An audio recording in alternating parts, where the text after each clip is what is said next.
Assalamualaikum warahmatullahi wabarakatuh. Selamat berjumpa kembali dengan Ibu pada mata kuliah ekologi. Dan pertemuan ketiga yang lalu kita sudah membahas tentang ajas-ajas ilmu lingkungan ya, yang berkaitan dengan proses-proses ekologi di dalamnya.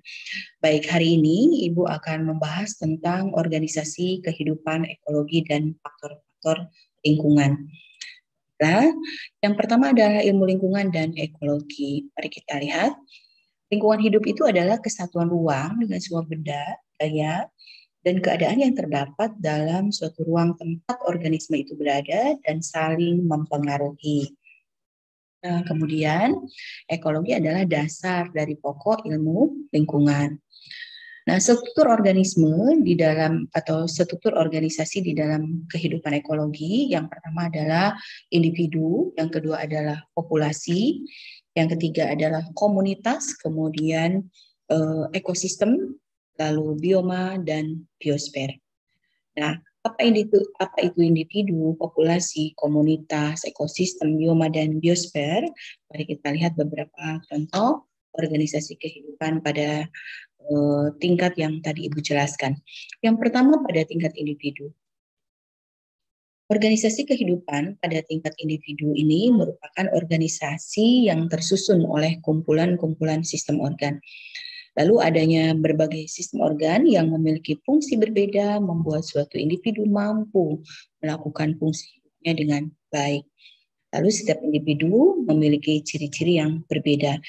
Individu yang saling bergabung akan membentuk kelompok atau masyarakat.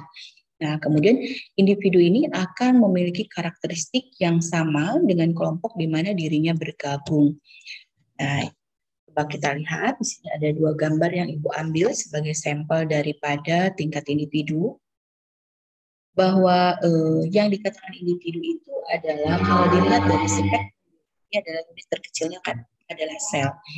Sel itu akan membentuk sebuah jaringan, jaringan akan membentuk organ, lalu organ akan membentuk sistem organ, dan sistem organ ini akan bekerja sama di dalam melakukan prosesnya, kemudian itu berada di dalam individu.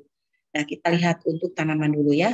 Di sini kalau dilihat dari morfologinya, organ daun terdiri dari jaringan-jaringan daun. Di dalamnya ada jaringan palisade, ada jaringan spon, dan seterusnya. Begitupun batang. Ada jaringan silem, ada jaringan phloem, ya. Nah, itu organnya adalah batang. Begitupun untuk organ bunga, buah, dan akar. Jadi, antara organ-organ ini membentuk sebuah sistem-sistem di dalam individu, ya. Yaitu kita sebut sebagai satu organisme atau individu karena di dalamnya memang terdiri dari banyak sistem yang bekerja sama, ya. Oke, begitupun untuk manusia, untuk hewan. Nah, di dalamnya ada berbagai macam jaringan yang membentuk organ, dan organ ini membentuk sistem organ. Seperti memiliki sistem pernapasan, memiliki sistem urinaria atau sistem ekskresi juga. Nah, kemudian sistem peredaran darah, lalu sistem saraf, sistem reproduksi, yang di dalamnya tentu saja sistem-sistem tersebut satu sama lain saling menunjang, saling bekerja sama. Nah, organ-organ secara khusus akan membentuk sistem tadi.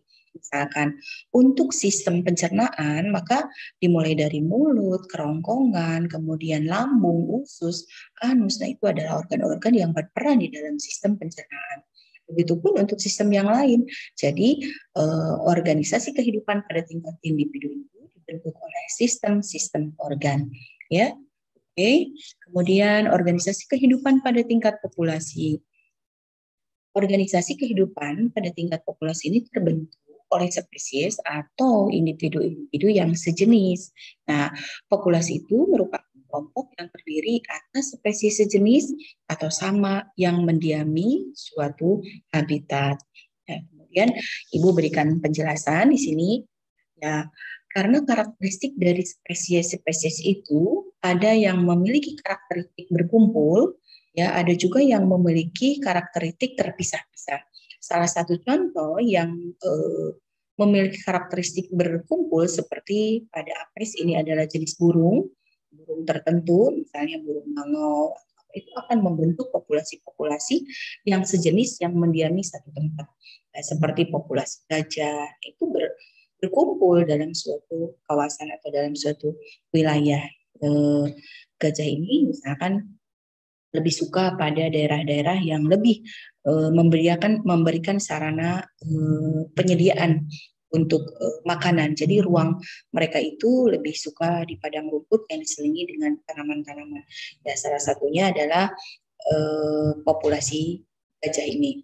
Kemudian yang lain juga banyak ya yang membentuk perkumpulan atau kelompok-kelompok seperti gajah ini, misalnya kelompok zebra atau keledai gitu ya. Kemudian juga kelompok-kelompok dari herbivora lainnya yang memang memiliki karakteristik berkumpul satu sama lain.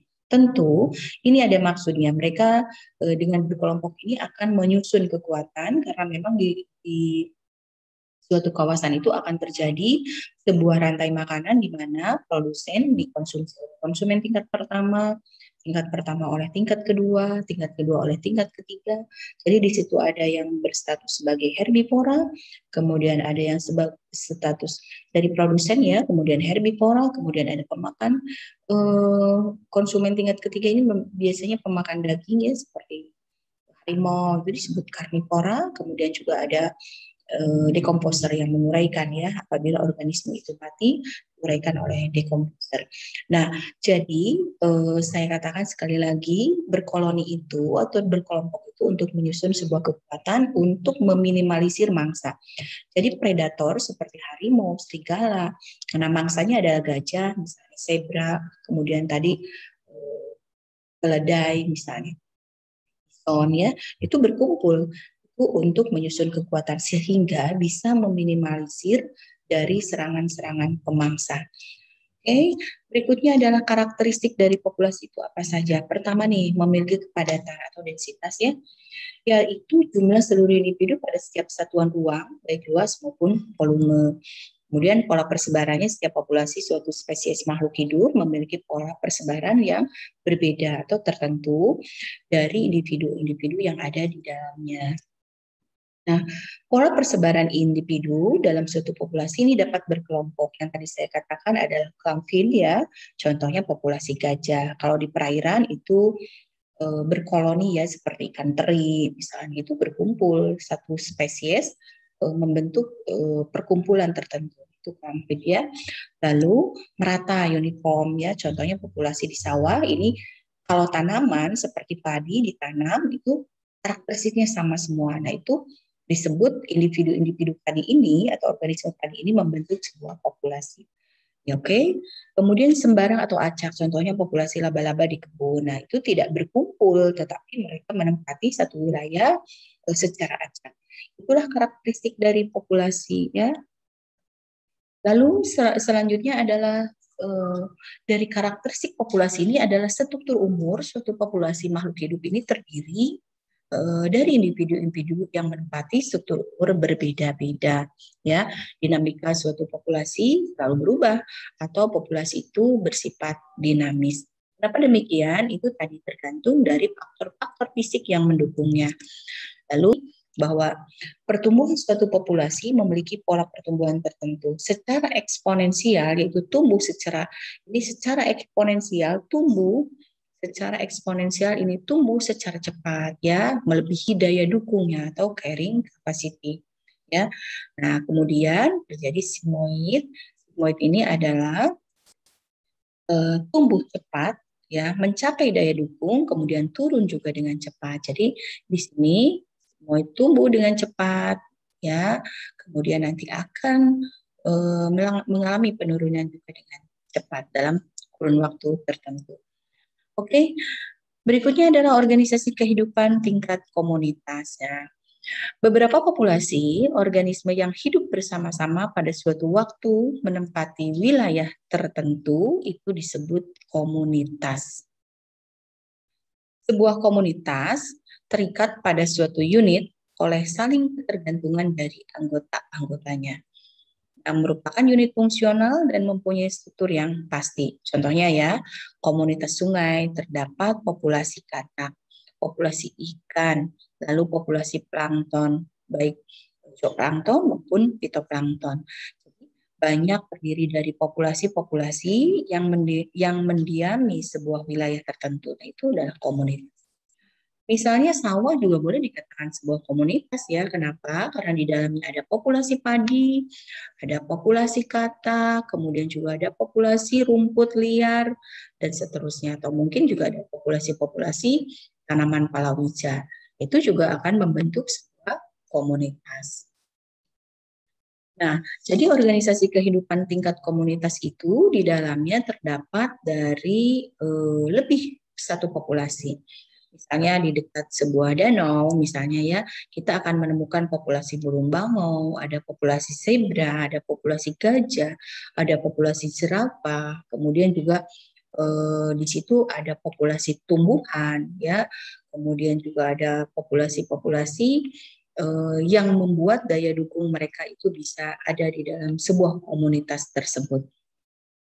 Nah, karakteristiknya apa? Karakteristik dari sebuah komunitas itu, keragaman suatu komunitas ini terdiri dari berbagai macam populasi.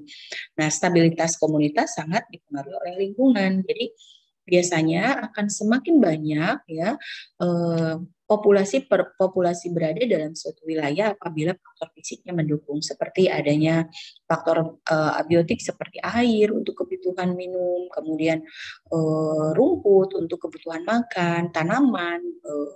Jadi membentuk apa ya, lingkungan-lingkungan yang memungkinkan berbagai macam populasi itu ada di dalam suatu kawasan.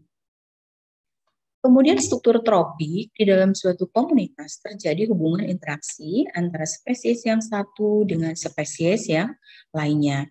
Ya, dinamis sifatnya suatu komunitas sangat dipengaruhi oleh keadaan lingkungan sehingga selalu berubah-berubah atau bersifat dinamis. Ya, baik. Itu tadi tentang komunitas. Kali ini kita lanjutkan dengan organisasi kehidupan pada tingkat ekosistem. Organisasi kehidupan tingkat ekosistem, ekosistem ini merupakan beberapa macam populasi yang berinteraksi dengan lingkungan tempat mereka hidup, baik dengan komponen biotiknya maupun dengan komponen abiotiknya. Antar populasi ini terdapat suatu hubungan simbiosis serta siklus energi dan materi.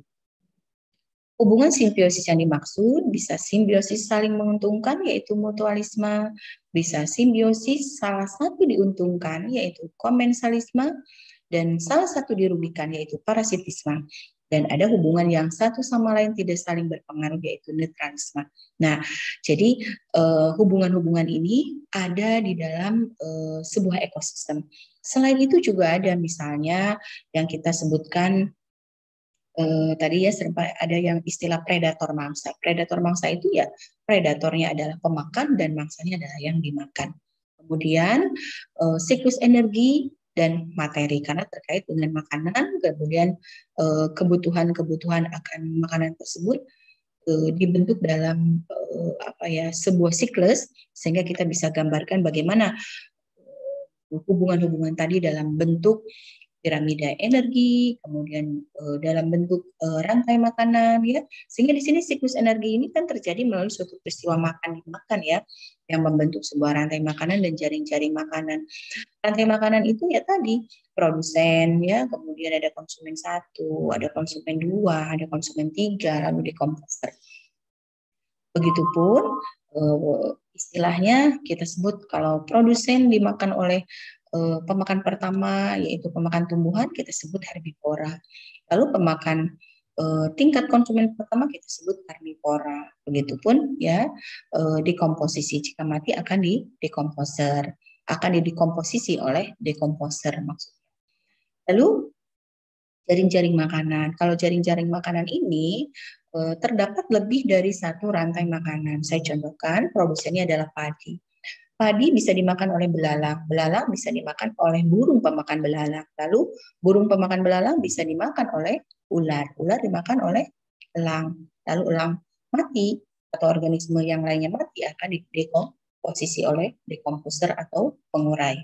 Nah, jadi si padi ini kalau di dalam jaring-jaring makanan bukan hanya satu rantai makanan tadi, tapi bisa juga tadi ini langsung dimakan oleh burung, siklusnya, lalu tadi burung dan seterusnya dimakan oleh konsumen dua dan seterusnya.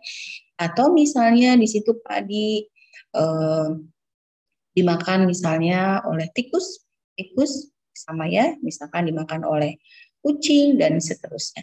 Nah, jadi banyak si padi ini tidak hanya dikonsumsi oleh satu herbivore atau tidak hanya dikonsumsi oleh konsumen tingkat pertama. Jadi bisa juga oleh berbagai konsumen. Begitupun konsumen tingkat pertama bisa dikonsumsi oleh konsumen tingkat kedua, bukan hanya tadi sebagai atau burung atau ular, tidak, tetapi juga bisa oleh makhluk hidup yang lain. Makanya di situ disebut sebagai jaring-jaring makanan. Nah, kalau kita lihat, ini adalah kehidupan tingkat ekosistem ya. Di sini ada pola interaksi yang terjadi antara faktor abiotik dan faktor biotik. Cahaya matahari ini akan memberikan efek pada kehidupan di dalam biosfer ya. Nah, di situ ada udara yang ada di atmosfer ini, kemudian membuat siklus-siklus yang terjadi di dalam sebuah biosfer ini seperti siklus biogeokimia. Contohnya apa? Misalnya siklus air ya, seperti siklus hidrologi. Misalnya proses penguapan yang dilakukan oleh benda-benda fisik atau abiotik ya seperti air laut, air danau, kemudian juga tanah, batuan itu yang disebut dengan proses evaporasi. Lalu penguapan terjadi membentuk kelompok-kelompok awan atau disebut kondensasi. Lalu nanti akan terjadi presipitasi atau hujan ya. Begitupun untuk siklus hara. Siklus hara sama ya, ketika makhluk hidup mati yang mengandung bahan organik akan diuraikan oleh mikroorganisme melalui beberapa tahapan, lalu nanti perubahan-perubahan itu dibantu dengan bakteri, kemudian atau mungkin tadi ya pengurai yang lainnya sehingga bisa dimanfaatkan kembali oleh tumbuhan seperti perubahan dari bahan organik dari tumbuhan yang mati atau hewan yang mati. Salah satu yang dihasilkan adalah amoniak ya, NH3. Nanti akan dirubah si amoniak ini menjadi nitrit. Lalu dari nitrit ini menjadi nitrat. Lalu nitrat itulah yang bisa dimanfaatkan. Itu kaitannya dengan siklus nitrogen. Kemudian juga ada siklus lain seperti siklus fosfor, siklus sulfur ya, kemudian juga siklus-siklus yang berkaitan dengan kehidupan itu adalah siklus oksigen dan karbon dioksida. Nah, itu ya beberapa kaitannya siklus biogeokimia yang terkait dengan kehidupan yang ada di dalam sebuah ekosistem. Di sini digambarkan bahwa komponen-komponennya adalah tadi ya ada produsen, ada konsumen tingkat pertama pemakan tumbuhan atau herbivora, ada konsumen tingkat kedua pemakan daging ya, kemudian atau disebut karnivora, kemudian juga jika mereka semua mati ada pengurai atau dekomposer dan kembali lagi siklusnya. Nah, seperti itu terus terjadi di dalam alam itu. Oke, jadi alam tanpa adanya campur tangan manusia dengan niat membuat kerusakan, maka alam tetap akan stabil. Karena yang membuat ketidakstabilan di dalam sebuah ekosistem alami itu adalah biasanya ada campur tangan manusia, seperti mengeksploitasi. Nah, itu akan membuat ketidakseimbangan atau pemburuan ya, atau pembabatan hutan yang merusak sistem di dalam sebuah ekologi. Jadi pesan saya setelah belajar ilmu lingkungan maupun ekologi, salah satunya adalah bagaimana kita bijak menyikapi alam supaya alam ini tetap ada dan lestari. Walaupun kita berkemampuan terbatas di dalam men-treatment itu, tetapi setidaknya kita membantu mengupayakan di dalam proses pelestariannya. Selanjutnya adalah berdasarkan terbentuk ekosistem dibedakan menjadi ekosistem alami. Ekosistem alami ini adalah terbentuk secara alami tanpa adanya pengaruh dan campur tangan manusia. Lalu setiap ekosistem mempunyai ciri khas tertentu yang ditentukan oleh faktor fisik seperti faktor suhu, curah hujan, iklim, ya. Lalu misalnya ekosistem gurun pasir, ekosistem hutan tropis, ekosistem hutan gugur, ya, tundra, taiga, gurun, banyak sekali, ya. Nah, lalu ekosistem buatan seperti apa? Kalau ekosistem buatan itu ya sengaja dibuat dan dikondisikan oleh manusia seperti pembuatan kolam, waduk, sawah, ladang. Jadi pada umumnya ekosistem buatan itu mempunyai komponen-komponen biotik yang diinginkan oleh pemiliknya atau dibuat sedemikian rupa dikondisikan oleh manusia. Jadi misalnya ekosistem yang terdapat pada sawah ya, komponen biotiknya banyak yaitu padi, ada tanaman palawija, kacang, ubi. Kemudian banyak sekali lebih dari satu komunitas itu ya menjadi sebuah ekosistem walaupun itu adalah tadi sawah adalah salah satu contoh komunitas ya, karena hanya saya contohkan tadi misalnya populasi padi, ada populasi katak, ada populasi rumput liar, itu sudah membentuk komunitas. Tetapi jika lebih banyak lagi dan di dalamnya sangat tergantung kepada faktor fisik, lalu satu sama lain ada proses interaksi, bisa jadi sawah ini menjadi sebuah ekosistem, yaitu ekosistem buatan. Lalu berdasarkan terbentuknya ekosistem ini dibedakan menjadi ekosistem suksesi, yaitu ekosistem yang merupakan hasil dari suksesi. Ya, suksesi itu kan ada suksesi primer maupun suksesi sekunder. Jadi hasil suksesi lingkungan yang sebelumnya didahului oleh kerusakan. Seperti apa yang dikatakan suksesi primer? Suksesi primer seperti adanya gunung meletus, maka itu semua akan habis ya di kawasan tersebut sehingga memulai lagi dari tanaman pionir atau dari kehidupan pionir ya, seperti adanya lumut kerak, kemudian nanti lumut daun tumbuh, kemudian paku-pakuan, lalu tanaman perdu dan seterusnya, baru tanaman tinggi dan membentuk sebuah sebuah ekosistem, yaitu ekosistem hutan kembali. Nah, itu yang dikatakan sebagai suksesi primer. Lain halnya berbeda dengan suksesi sekunder. Kalau suksesi sekunder misalnya penebangan hutan akibat banjir misalnya atau kebakaran, itu tidak menghabiskan secara total atau keseluruhan daripada sistem yang ada di dalam kawasan tersebut, sehingga bisa memungkinkan untuk pemulihannya tidak seperti pada suksesi primer. Oke. Kemudian jenis tumbuhan yang berkembang ditentukan oleh jenis organisme yang hidup di sekitarnya ya. Kemudian juga organisasi ini kan ada juga tadi tingkat bioma, yang tadi baru tingkat ekosistem ya. Nah, kalau tingkat bioma secara iklim dan geografis berarti wilayah yang memiliki sifat geografis dan iklim yang sama, seperti komunitas tumbuhan, hewan, organisme tanah, bakteri, dan virus. Ya. Makanya bioma itu kita sebut seperti bioma gurun, bioma padang pasir, ya, kemudian bioma padang rumput, atau bioma tundra, bioma taiga, bioma hutan tropis, kemudian hutan gugur, ya. Nah, itu adalah bioma-bioma karena di dalamnya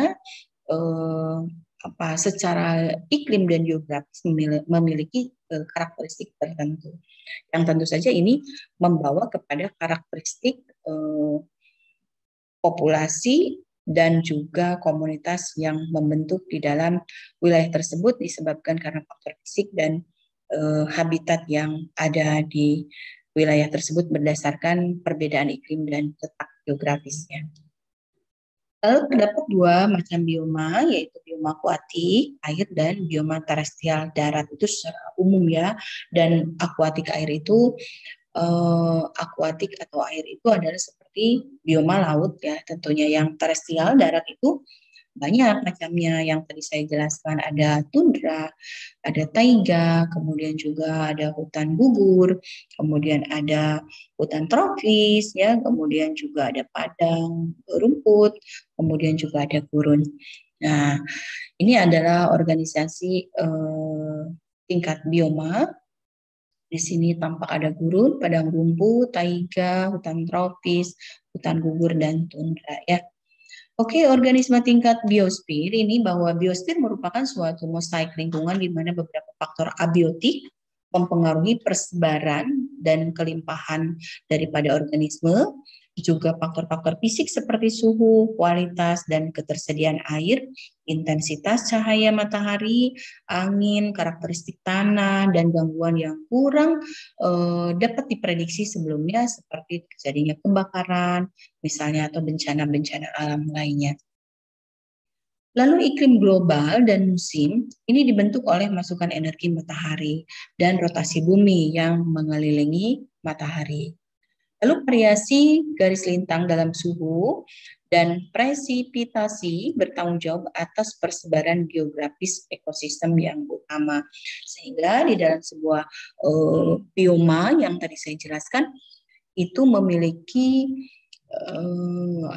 memiliki karakteristik tertentu. Misalnya yang berada di taiga itu adalah jenis-jenis tanaman yang memiliki daun mengerucut atau kita sebut sebagai conifer, sehingga disebut evergreen, hijau selalu karena matahari juga di situ tidak setiap saat seperti di tropis, di daerah tropis ya, tetapi tertentu saja. Makanya ada memiliki beberapa negara itu 4 musim karena memang tidak sepanjang tahun matahari bersinar ya. Lalu akan mempengaruhi suhu yang sangat dingin di daerah kutub misalnya, atau juga daerah-daerah tundra.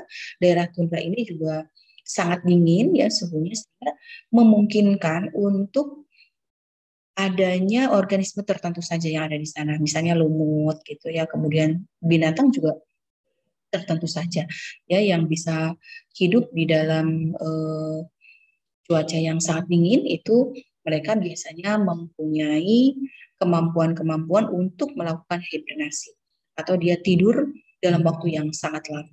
Jadi itu juga karena faktor-faktor geografis ya dan faktor iklim.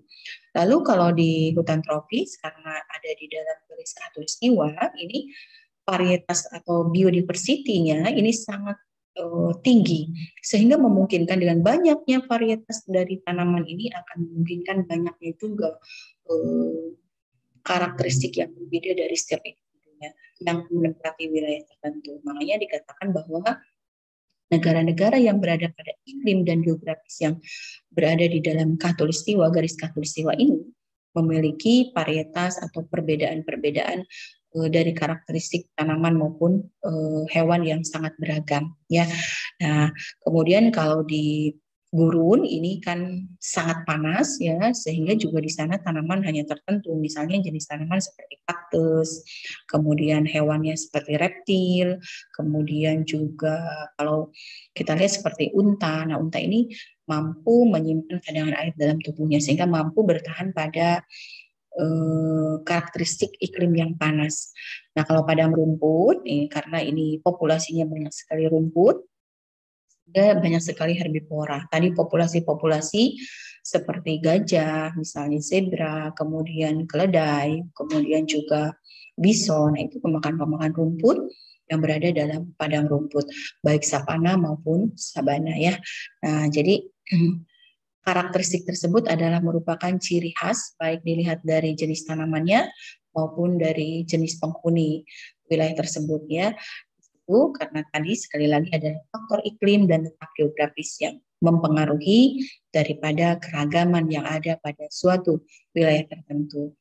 Baik, kemudian lautan dan danau ini akan membentuk iklim di daerah pantai sekitarnya ya, dan pegunungan mempengaruhi suhu dan curah hujan. Kenapa ini ada kaitannya ya? Kalau tadi saya katakan bahwa siklus hidrologi salah satunya dikendalikan oleh faktor abiotik seperti adanya evaporasi dari batuan, tanah, air laut, itu dari sungai, dari situ, danau, dan seterusnya.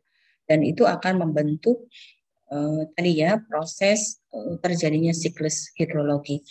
Lalu untuk daerah pegunungan atau dataran tinggi, nah ini karena di dalam dataran tinggi ini suhunya cukup rendah ya, karena kelembabannya cukup tinggi, maka di sini akan terasa lebih dingin atau lebih segar, dan curah hujan juga frekuensinya lebih tinggi. Karena apa ya tadi? Karena suhunya juga kelembabannya lebih rendah dan suhunya lebih rendah, kelembabannya lebih tinggi. Nah, itu ya untuk beberapa karakteristik yang berkaitan dengan organisasi pada tingkat biosfer. Nah, ini adalah salah satu contoh biosfer di mana di dalamnya ada atmosfer ya, yang atmosfer itu di dalamnya ada terkandung banyak gas-gas yang dibutuhkan oleh kehidupan ya, seperti oksigen, walaupun yang komponen terbanyak adalah gas nitrogen, tetapi oksigen yang sering dibutuhkan oleh kebanyakan dari makhluk hidup ini adalah untuk proses pernapasan. Begitupun karbon dioksida hasil dari pernapasan yang dibutuhkan oleh tanaman, karena di dalamnya terjadi proses metabolisme, yaitu penguraian senyawa kompleks, itu terjadinya proses respirasi, penguraian dari senyawa kompleks menjadi senyawa sederhana, dan pembentukan dari senyawa sederhana menjadi senyawa kompleks, itu salah satunya proses fotosintesis yang dilakukan oleh tumbuhan. Kemudian hidrosfer itu adalah air yang ada di muka bumi, dan litosfer itu adalah kerak ya, bagian kerak ya, kerak bumi ya, karena litosfer itu adalah bagian yang paling dalam. Oke, selanjutnya adalah faktor-faktor lingkungan. Faktor lingkungan ini faktor fisik, faktor abiotik ya, energi, radiasi, suhu, aliran panas, air, atmosfer, angin, gravitasi, topografi, geologi, dan tanah. Ya, faktor hidupnya atau yang makhluk hidup maksudnya, yaitu yang biotik adalah tumbuhan hijau, kemudian tumbuhan tidak hijau, pengurai, parasit, simbion, hewan, manusia ya. Nah, oke. Lingkungan sebagai faktor pembatas bahwa proses kehidupan di dalam kegiatan makhluk hidup pada dasarnya akan dipengaruhi oleh faktor-faktor lingkungan ya. Nah, hukum faktor pembatas menurut Blixman adalah jika semua proses kebutuhan tumbuhan tergantung pada sejumlah faktor yang berbeda-beda, maka laju kecepatan suatu proses pada suatu waktu akan ditentukan oleh faktor yang pembatas pada suatu saat. Jadi yang namanya faktor pembatas itu membatasi lingkungan sebagai faktor pembatas. Menurut hukum minimum Levy, ya, pertumbuhan dari tanaman tergantung pada sejumlah bahan makanan yang berada di dalam kuantitas terbatas atau sedikit sekali. Nah, memunculkan adanya sifat toleransi dan adaptasi. Hukum ini berlaku hanya dalam kondisi keseimbangan yang dinamis ya. Hukum minimum harus memperhitungkan juga adanya interaksi di antara faktor-faktor lingkungan. Lingkungan sebagai faktor pembatas. Hukum toleransi dari Salford ya, tumbuhan dapat mempunyai kisaran toleransi terhadap faktor-faktor lingkungan ya, atau steno ya, ini untuk satu faktor lingkungan dan luas untuk faktor lingkungan yang lain. Nah, reaksi suatu organisme terhadap faktor lingkungan tertentu ini mempunyai hubungan yang erat dengan kondisi lingkungan lainnya. Misalnya, apabila nitrat dalam tanah terbatas jumlahnya, maka resistansi rumput terhadap kekeringan akan menurun. Nah, itulah beberapa hal, tetapi nanti untuk faktor pembatas, ya, batas toleransi akan saya bahas pada pertemuan berikutnya. Itu hanya sebagai gambaran saja, mudah-mudahan bisa dipahami dan materi ini bisa bermanfaat buat kalian semua.